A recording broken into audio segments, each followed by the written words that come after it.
Bonsoir à toutes et à tous, heureux de vous retrouver pour la tranche info en direct sur votre antenne Canal 10 Télévision avec au programme de cette soirée Info 10, le journal local et régional qui sera très chargé en actualité sociale. Vous le savez, c'est la crise en Guadeloupe, hein. En deuxième partie, nous nous retrouverons pour le focus en jeudi anthropologie. Ce ne sera pas trop détente ce soir non plus, je pense pas. On se quitte en tout cas et on revient tout de suite pour l'actu du jour.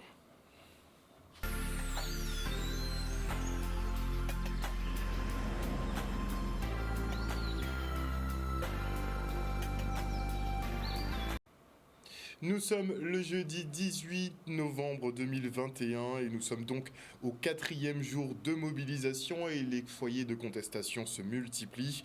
Au Gosier, les riverains se soulèvent et disent non au pass sanitaire et violences policières. Tôt ce matin, ils érigeaient des barrages au niveau de Margaillard, Beaumanoir, Port-Blanc ou encore Dampierre. Ils dénoncent un assassinat social orchestré par les autorités. On a un autre exemple aussi de mobilisation ce matin à la clinique de Palais Royal aux Abîmes, où la guerre de communication se poursuit sur les statistiques de non-vaccinés et vaccinés, là où le CHU et les autorités parlent d'un gros pourcentage de 90% des personnels soignants vaccinés, eux, démentent cette information. Le reportage. Aujourd'hui, nous avons bloqué pour de multiples raisons. Alors, la première, nous ne sommes pas dans l'obligation de quoi que ce soit. Nous disons non à l'obligation vaccinale. Nous disons non à l'obligation au pass sanitaire. Nous disons également non qu'on ne frappe pas nos frères et sœurs. Nous ne pouvons pas tolérer que l'on frappe nos pompiers, nos frères. Ça, c'est une chose. Deuxième chose, nous disons non aussi, nous profitons pour pouvoir faire d'une pierre deux coups. Ça veut dire mettre en avant les problématiques de la ville du Gosier. Nous avons assisté aujourd'hui là à un véritable assassinat social à double titre. À double titre, dans le premier temps, les soignants et tous les camarades qui travaillent dans le secteur de la santé, ils suspendent simplement parce qu'ils font le choix de ne pas accepter l'organisation vaccinale. Ça veut dire qu'ils ont retiré effectivement des manières de payer, de faire face à l'obligation à eux. Donc si ils n'ont pas au travail, si ils n'ont pas de salaire, ils ne peuvent pas payer le crédit à eux, ils ne peuvent pas payer le loyer à eux, ils ne peuvent pas envoyer les petits à l'école. C'est qui n'est pas acceptable. Et deuxième niveau à assassinat social là, c'est là où on voit que finalement c'est même les gens qui sont soignants, qui doivent justement à côté les gens qui méritent soins. Pour ça, quand même, en Guadeloupe, il y a près de 150 personnes qui ont souffert des pathologies, tension, diabète, toute qualité de vie, mais ils ont besoin les soignants justement pour être à côté de eux pour bailler sur ça. Et bien là, quand on retire le travail, c'est autant de monde qu'on a mis en difficulté. C'est pourquoi on a dit un assassinat social qui est organisé par l'État français et par tout le monde. Et là, c'est une réponse qu'elle comporte la direction pour dire, eh bien, comme on a commencé à voir couiller pour suspendre le monde, mais en simulation à suspension pour garder qui est établissement. Et dès ça, c'est réponse pour demander à Nux. Comme il mentit pour dire comme ça que près de 80% de vaccinés ici, eh bien, nous avons une réponse à Jodla. Il faut savoir Jodla, il faut la population sache Jodla, ni plus de 70% de personnel qui ne sont pas vaccinés ici. Ben, écoutez, moi personnellement, en tant que contractuel déjà, j'ai un contrat de 1 mois tous les mois et je me pose encore la question à savoir pourquoi je serais partie prenante pour prendre ce vaccin. Je serais sur les premières... parmi les premières à prendre le vaccin, alors que je ne sais pas ce qui peut m'arriver demain ou après-demain. Vous voyez, c'est un contrat de mois, donc on peut me suspendre à tout moment. Donc je ne suis pas pressée du tout à prendre ce vaccin et en plus à savoir tout ce qui se passe autour, tout ce qu'on a comme information. Donc moi je ne suis pas du tout prête pour l'instant à prendre ce vaccin. Après on verra, si vraiment j'ai pas le choix, bon je verrai, mais pour l'instant je reste sous ma réserve. Et après 4 mois de mobilisation, les manifestants décident donc de prendre la rue et disséminent des barrages partout sur le territoire. Une manière d'interpeller les autorités qui restent incroyablement silencieuses par rapport à cette situation. Un mépris pour Elie Domota qui répondait aux questions de Michel Depape. Ça va faire 4 mois nous en mobilisation. 4 mois que nous avons marché tous les samedis. 4 mois que nous avons fait meeting. 4 mois que nous écrit président de la République française. Nous écrit Castex, nous écrit Véran, nous écrit préfet, nous écrit l'ARS. Nous interpellons les parlementaires, les maires, conseil général, conseil régional pour ne pas lever nos dicades. Nous déposer des préavis de grève. Nous mettons nous en grève. Pas un monde pour lever nos dicades, ni dans la fonction publique, ni dans le privé. Pas un monde pas occuper de ça nous qu'a dit. Donc si maintenant ça nous décider de prendre la rue là et de mettre nous volontairement la rue là pour nous payer vrai caillou qu'a dit nous. Et donc depuis lundi, nous commençons à faire un certain nombre de petits barrages de escarmouches et nous avons monté crescendo et nous avons assumé et nous avons dit encore, il n'est pas normal qu'il y ait un pays dit civilisé en 2021, qu'il y ait des travailleurs salariés, qu'il y ait chômeurs, qu'il y ait retraités, qu'il y ait peuple Guadeloupe, qui a manifesté en la rue, qui a dit très clairement à plus de 75%, qu'il n'y a pas d'accord avec la politique vaccinale, qu'il n'y a pas d'accord avec la gestion de la crise sanitaire, qu'il y a demandé des comptes, notamment les paquets de morts qui y a en Guadeloupe là, parce qu'il n'y a pas de soins pour Guadeloupéens, et que je dis la seule réponse à l'État français, c'est le mépris, c'est les intimidations et c'est la répression. Nous ne pouvons pas accepter ça. Il faut respecter les travailleurs Guadeloupe, il faut respecter le peuple Guadeloupe, il faut respecter les Guadeloupéens. Il est hors de question que nous acceptions autant de mépris. Et donc c'est pour ça que nous commandons tout travailleur, nous commandons tout salarié, nous commandons tout chômeur, nous commandons tout retraité, nous commandons tout le monde qui est pris de justice et de liberté, de rejoindre les piquets de grève, de rejoindre les barrages, de mettre à disposition de façon à ce que nous racher négociations en l'air, ça travailler, et peuple Guadeloupe commandé aujourd'hui là.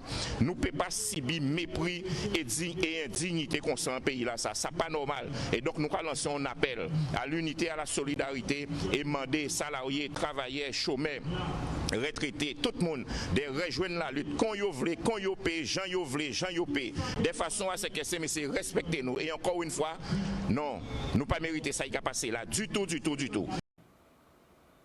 Et en ce 4e jour, le rond-point de Perrin-aux-Abîmes et le quartier de l'Aboucan à Sainte-Rose deviennent des bastions de la lutte anti-pass sanitaire et obligations vaccinales. Deux lieux qui cristallisent les frustrations, peurs et colères de la population qui refuse l'injection. 2 bouteilles de gaz sur le point d'exploser avec des heurts et affrontements réguliers avec les forces de l'ordre. On écoute Ludovic Tolassi, leader des Moons Guadeloupe, et Jocelyn Zou, sapeur-pompier affilié au FO Guadeloupe. Je pense que c'est un genre dommage quand même que pour réussir à se faire entendre dans une société, que des citoyens arrivent à point là, ça parce qu'on pas penser que pour le monde qui va être là. Mais voilà, concernant obligation vaccinale, on passe sanitaire qui pas pour placer un pays en nous, avec des gens obligés arriver à point là ça et qu'il aura fait peut-être passer pour des sauvages. Si aujourd'hui on arrive à une inédition dans l'île, c'est à cause de quoi? Rien pas nouveau, nous on est un peuple très gentil à Côte Moru, tu veux du diponche, la compagnie créole normalement, tu vois? Qu'est-ce qui est passé? C'est qu'il y a peut-être des gens qui ont décidé dans leur folie furieuse d'adopter une politique qui n'est pas adaptée à notre territoire. Et c'est ça pour le maillot. Ce qu'ils ne comprennent pas, c'est que par rapport à cette obligation vaccinale, ce pass sanitaire, on a des services déconcentrés, on a des services décentralisés qui doivent adapter les lois, qui doivent adapter les choses en fonction de la culture, de l'histoire, etc. Tu ne peux pas avoir empoisonné un peu pendant 30 ans à la chlordécone, avoir plus 30% dans les sucres, dans les aliments que tu distribues, avoir des dates de péremption sur des aliments qu'on consomme ici qui sont plus longues ici qu'en France et que notre sécurité sanitaire est mise en jeu et qu'à chaque fois que la responsabilité sanitaire est donnée à l'ARS, qu'elles ont qu'un méthode qui a fait n'importe quoi, qu'elles ont qu'à dire quitus et que le peuple va suivre. On ne fait pas confiance. Et il faut comprendre que quand les gens ont peur, ils paient. Ce n'est pas une question que nous scientifiques, moi je ne suis pas un médecin ou quoi que ce soit, mais les gens ont juste peur de personnes qui nous ont perpétuellement mis dans la merde et qui ont perpétuellement tué le peuple.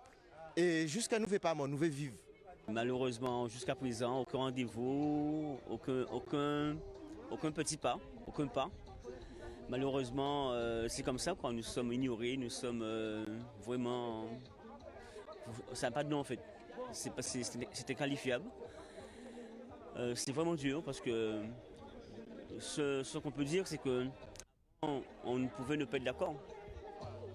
On ne pas être d'accord, mais on s'asseyait autour d'une table, on discutait, au moins ça, on s'engueulait, on claquait la porte, mais au moins on avait l'habitude de discuter. Aujourd'hui, bienvenue dans la nouvelle dictature.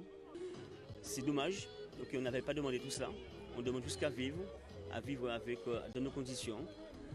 en respectant notre choix et notre liberté. C'est ce qu'on demande à l'État français et on demande à nos politiques d'être avec nous. D'accord? C'est important qu'ils soient là et que la population aussi soit là autour de nous.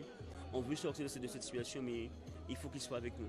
Alors je fais un appel solennel encore une fois à la population. Rejoignez-nous. On a aujourd'hui assiégé le rond-point de Périn, mais encore une fois pacifiquement, sans aucun affrontement. Alors s'il peut nous rejoindre, parce que nous allons dormir ici autant que possible, d'accord? Et on voudrait bien que, par l'intermédiaire du préfet, d'accord, qu'il fasse le nécessaire, qu'il nous accorde ce droit de vivre, le droit à la liberté pour qu'on puisse sortir enfin de cette situation. Parce que lui, il est aussi responsable de ce qui se passe aujourd'hui en Guadeloupe, d'accord? Par son manque de dialogue, par son mépris total pour les Guadeloupéens, et là, c'est inadmissible, c'est intolérable. Voilà. Et interpellé ce matin sur Morne-à-l'Eau, un sapeur-pompier, a été libéré suite à sa comparution immédiate. Il lui serait reproché d'avoir eu un comportement qui pourrait mettre en danger la population. Mobilisé contre l'obligation vaccinale et fermement résolu à s'y tenir, Hildebert Hubert se bat donc pour les libertés et les nouvelles générations. Il est toutefois interdit de participer à une manifestation ces prochains jours, ce qu'il ne compte pas respecter. Le reportage de Charlie Dagonia.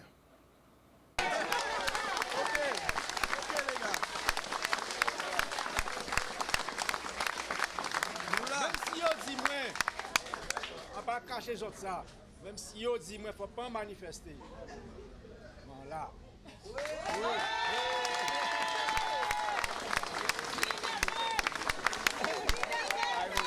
Ah ben, aujourd'hui là, comme l'avocat nous décidons de manifester, comme nous toujours dit. Nous allons manifester pour droit à nous. Nous allons manifester pour ça, ils veulent obliger nous faire. Et nous allons goumer pour obligation là ça. Nous contre l'obligation. Nous pas dit nous contre le vaccin, mais nous contre l'obligation. Et nous allons manifester pour ça. Parce que Adam obligation à ça, c'est si moun nous qui en jeu. Famille en nous, grand famille en nous. Parce qu'il faut nous songer nous ni si moun. Après que grand famille, mais il faut nous songer que nous ni si moun. Et si moun nous en danger à dans bitin là ça. Parce que demain si nous yo ka obligé nous plus grand yo ka obligé nous. Ah ben yo ka obligé si moun nous qui en l'école. C'est constater nous qu'on constate un jour yo ka nous si moun nous ka rentrer à casa nous et si moun nous ka dit ah ben maman papa mi faut entrer prendre vaccin là, yo obligé moi apprendre. Ah ben nous ka goumer pour ça. Nous veut passer bitin là ça et nous veut pas pour ni les aides-soignants, ni pompiers. Et ainsi que les autres corps de métier. Nous sommes intervenus en fin de procédure, puisque les contraintes ont fait que nous sommes intervenus en fin de procédure, quand la messe était pratiquement dite. Mais simplement, nous avons donc la charge de la suite du dossier, tel que l'avocat commis d'office a pu l'exposer. C'est une procédure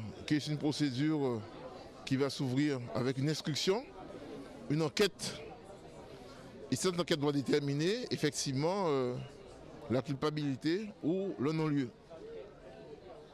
Ce qu'il faut rappeler, sans rentrer dans le détail, le dossier, comme vous savez, c'est un dossier qui est fait par le SOCOM. Mais ce qu'il faut savoir, c'est que dans les modes de répression des manifestations, on a constaté qu'il y a plusieurs choses.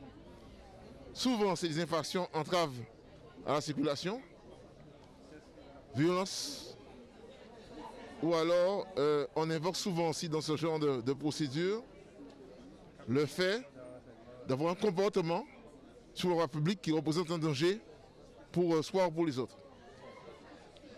En aucune circonstance, compte tenu des enjeux actuellement en Guadeloupe, qui sont ceux de la liberté du travail, liberté de conscience, liberté d'expression et la manifestation, c'est ça, et liberté effectivement du droit de grève, on ne peut se servir des lois de la République qui sont les lois pénales pour pouvoir faire en sorte que indirectement on porte atteinte à la liberté de manifester. Et pour le président de la CCI, Patrick Vial-Collet, il n'est pas judicieux de pénaliser les entreprises qui ont déjà beaucoup souffert de la gestion de crise Covid gouvernementale. Il demande donc l'arrêt immédiat des mobilisations qui bloquent l'économie. Il s'interroge d'ailleurs sur les vraies motivations des meneurs de ces actions qui auraient selon lui des intentions autres que celles affichées. On l'écoute. C'est compliqué pour les chefs d'entreprise. Les Guadeloupéens s'interrogent sur l'avenir du pays, où on va, quel message pour la jeunesse. Finalement, c'est quand même compliqué ce qu'on vit après 2 ans de crise sanitaire. Jamais j'aurais pu imaginer qu'on choisisse cet instant au moment du redémarrage de l'économie pour finalement tout bloquer. Avoir des paroles qui sont complètement dingues, hein, je le dis franchement. J'entends pont touriste paye vinicident, touriste foucant. Enfin, le touriste, c'est simplement quelqu'un qui nous amène un peu d'activité. Contrairement à ce qu'on a dit, lorsque les touristes sont arrivés, il n'y a pas eu de propagation du virus, pour une raison simple que chacun peut comprendre. C'est que finalement, ils sont entre eux et ils sont beaucoup moins conviviaux et organisent beaucoup moins de fêtes les uns avec les autres. Donc voilà, on vit un moment particulier, j'espère que ça va se terminer, j'espère qu'on pourra reprendre une vie normale. Voilà, c'est tout ce qu'on aspire et les commerçants et les chefs d'entreprise en règle générale commencent à se... J'ai envie de dire, le moral est en train d'en prendre un sacré coup. Au bout de 2 ans, ça peut se comprendre, mais la mobilisation n'a commencé qu'il n'y a 4 mois. Et avec des barrages dans tous les coins de rue, difficile de se déplacer en Guadeloupe, de quoi perturber l'économie effectivement et l'activité touristique, comme c'est le cas à Malendure-Bouillante, entre la route de la traversée bloquée par des arbres soigneusement mis en place par les manifestants, l'accès entravé à Sainte-Marie-Capesterre-Belle-Eau et les barrages à Sainte-Rose, difficile d'atteindre la côte sous le vent. Des commerçants se sentent donc dans cette zone abandonnée par les politiques qui ne donnent aucun signe de vie. Regardez. Cette situation est vraiment compliquée pour nous en Côte-sous-le-Vent parce que toutes les démarches que nous devions faire, c'est soit aller sur Pointe-à-Pitre ou Basse-Terre. Et là, on est complètement enclavé. Déjà, on a subi des contre-coups du pass sanitaire parce que 50% de la population n'est pas encore vaccinée, donc on perd un chiffre d'affaires très très important. Et là, on subit. Donc pour moi, qui suis commerçante à Malendure, à Bouillante, c'est une situation qui est plus ou moins insupportable parce qu'on avait du mal à redémarrer nos activités. Et là, on a l'impression d'être abandonné, on n'entend pas du tout nos politiques réagir. Certes, c'est un problème qui est sanitaire, mais c'est la situation économique qui est en partie actuellement. On trouve que ce n'est pas du tout justifié. Voilà, les commerçants, les professionnels du tourisme ont besoin de travailler après justement la crise du Covid. Et là, un petit crépuscule qui bouge pour ces revendications-là, ce n'est pas justifié. Ça serait pour les revendications comme le prix de l'essence, salarial, on comprendrait. Mais là, franchement, c'est prendre la population et les Guadeloupéens en otage. Alors hier ça a été parce que du coup ils n'ont pas bloqué la traversée, donc du coup ça va, on avait quand même pas mal de clients qui venaient de Grande Terre, tout ça, mais là depuis ce matin ils ont bloqué la traversée et du coup tous les gens de nord de Basse-Terre peuvent pas venir pour bosser, pour venir faire du kayak, donc toutes les réservations qu'on avait depuis ce matin ne sont pas venues, donc bon après c'est comme ça. Hein. Après Covid on a été confinés pendant un petit moment, on a dû fermer pendant un bon moment quand même, pendant quelques mois, et du coup là on commence à reprendre, les touristes sont là, mais du coup derrière on a quand même des grèves que je comprends, voilà, je comprends les interrogations de certains, mais du coup voilà, on n'a pas beaucoup de clients après le Covid. Et quelques semaines après son retour aux affaires, Lorella Rinson relance l'exploitation du Memorial Act. Nous nous sommes entretenus avec elle pour cette rentrée. Regardez. Alors le MACT renaît ce 19 novembre, donc 2 mois après mon retour. On s'est dit il faut maintenant y aller. On a évidemment un état des lieux à faire, mais on l'a commencé. Mais en tout cas, le public attend la réouverture du MACT. Il a été fermé 8 mois maintenant, c'est plus qu'assez. Et donc vendredi, il sera réouvert pour tous avec beaucoup d'artistes qui vont venir s'approprier le MACT, proposer leur création, qu'elle soit musicale, théâtrale, danser dans les espaces du MACT et faire dialoguer en fait leur création avec l'exposition parfois ou avec les espaces eux-mêmes. Alors l'avenir du MACT, en fait, il est celui d'un grand chantier qu'on lance, le MACT en chantier. C'est un grand chantier de reconstruction, c'est un chantier intellectuel et culturel. On va se poser pour réfléchir, en fait, et poser aussi cette question aux Guadeloupéens, qu'est-ce que le MACT? Parce que finalement, pendant ces derniers mois, le MACT était de toutes les conversations des Guadeloupéens, et bien au-delà des Guadeloupéens, le MACT était de toutes les conversations, et il a prouvé, en fait, que le monde nous regarde avec cette institution. Et donc, tout le monde s'est interrogé sur le devenir de l'institution. Et maintenant, en fait, il faut qu'on puisse tous ensemble dire ce qu'on voudrait que l'institution soit. Et donc, pendant 6 mois, on va y réfléchir. On va collecter ces propositions, les soumettre à un conseil scientifique qui va être installé pendant ces 6 mois. Et du coup, pouvoir permettre aussi au MACT d'évoluer, parce que ce que demandent les Guadeloupéens depuis l'ouverture, c'est une institution qui soit en constante, en constante évolution, en mouvement constant, en constante refondation, puisqu'il n'y a plus du tout de musée figé, il n'y a plus d'exposition où on touche plus à un clou, à un cheveu, à un trombone. Maintenant, en fait, les expositions, même permanentes, sont semi-permanentes, et des cartes blanches sont proposées à des artistes, des conteurs, des auteurs, pour les transformer. Donc dès vendredi, vous allez voir ça, en fait, comment on fait bouger le MACT. C'est un peu ce qu'on avait déjà fait en 2020 et 2021. Alors bon, ça avait été avec un peu de douleur, mais là on espère qu'on va rentrer dans le 21e siècle des musées, et le MACT, il est grand temps. Et toujours sur le volet culture, je reçois Guy Baclé, qui est 2e adjoint au maire de la ville de Gosier, qui vient nous présenter le programme Gosier en kilti créole. Bonsoir, monsieur Baclé. Je dis bonsoir déjà à tous les auditeurs de Canal 10, tous les Gosieriens, tous les habitants de la Riviera du Levant, et plus précisément donc tous les Guadeloupéens. Je ne vais pas oublier les internautes, car je sais qu'ils sont très nombreux et qu'on est écoutés un peu partout dans le monde. Alors, bon. Tu veux l'interview en français ou en anglais? Ou créole? Aucun problème. Nous qui en créole, puisque c'est Gosien qui le dit créole. Donc, qu'à se préparer la population là? Alors, à vrai dire, donc, la ville du Gosier, plus particulièrement donc, le conseil municipal avec son maire, donc Cédric Cornet, avec la direction de la culture, du patrimoine et de la vie associative. Donc, nous proposons donc la première édition d'une action culturelle intitulée Gosier en kilti créole. Cette action culturelle a pour but de valoriser notre patrimoine immatériel, la langue créole. Nous pas qu'à valoriser assez? Nous qu'à valoriser. Quand on sait la richesse de notre culture et de notre langue, c'est notre rôle de la valoriser à travers des actions culturelles du patrimoine à destination de tout public. Très bien. Donc ça commencerait effectivement le samedi 20 novembre. Alors, pour bien dire, au vu donc, du contexte sanitaire, donc, nous avons pensé à cette première édition en distanciel, dans un premier temps. D'accord? Cette édition est proposée en collaboration sur Internet avec les éditions Nègre Marron, et je profite pour les remercier pour le travail qu'ils font là, parce qu'ils font vraiment un gros travail. Le premier rendez-vous, c'est une dictée créole qui aura lieu donc ce samedi 20 novembre à 10h pour marquer, en créole.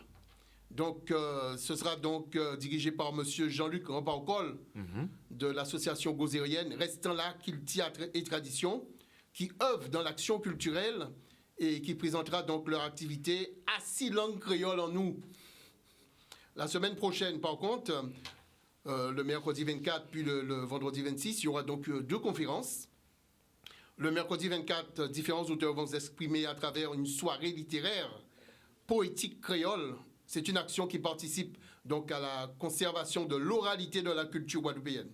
Il s'agira de faire entrer les participants dans l'univers littéraire en abordant l'amour ou le désamour de la langue créole. Nous mettons par là même en avant le travail de Marie Louison, qui est poétesse et conteuse du Gosier. Très bien. Faut pas nous couper la gangue.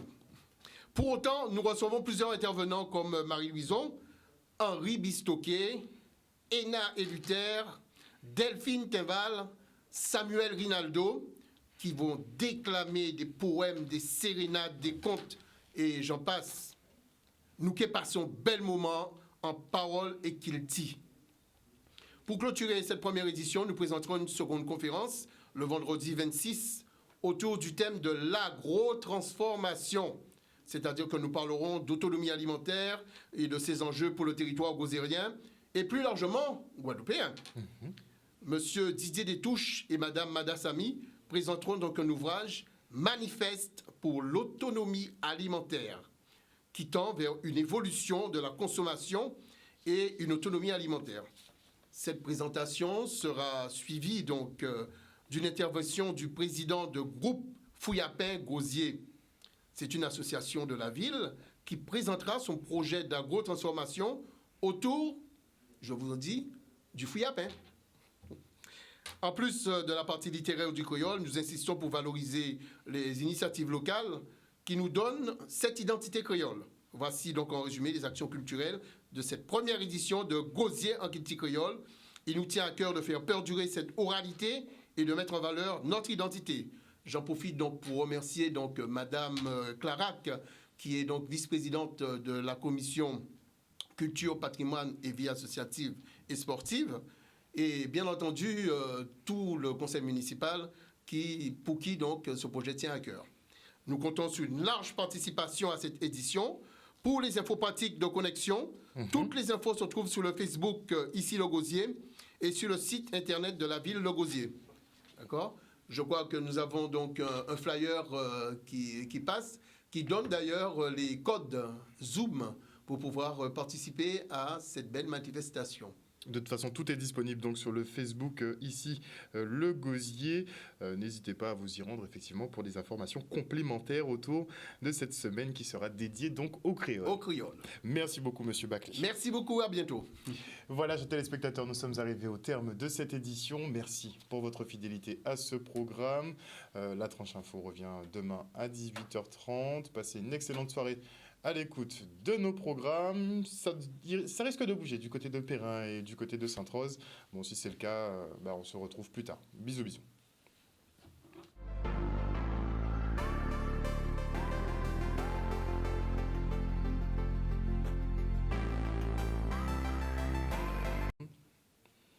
Donc à venir dans la Tranche Info sur Canal 10, le Focus. Nous sommes jeudi et donc le jeudi, nous parlons anthropologie noire avec notre expert des humanités classiques africaines, Nusere Kalala Omotunde. Ce sera tout de suite après la coupure pub. Et donc jeudi, bonsoir quand même, quelques petits bonsoirs avant.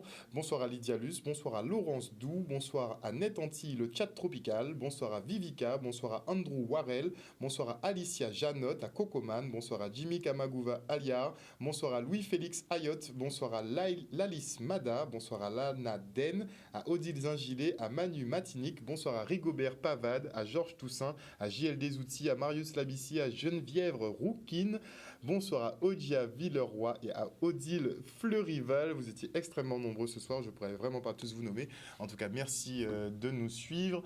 On se retrouve après la pub.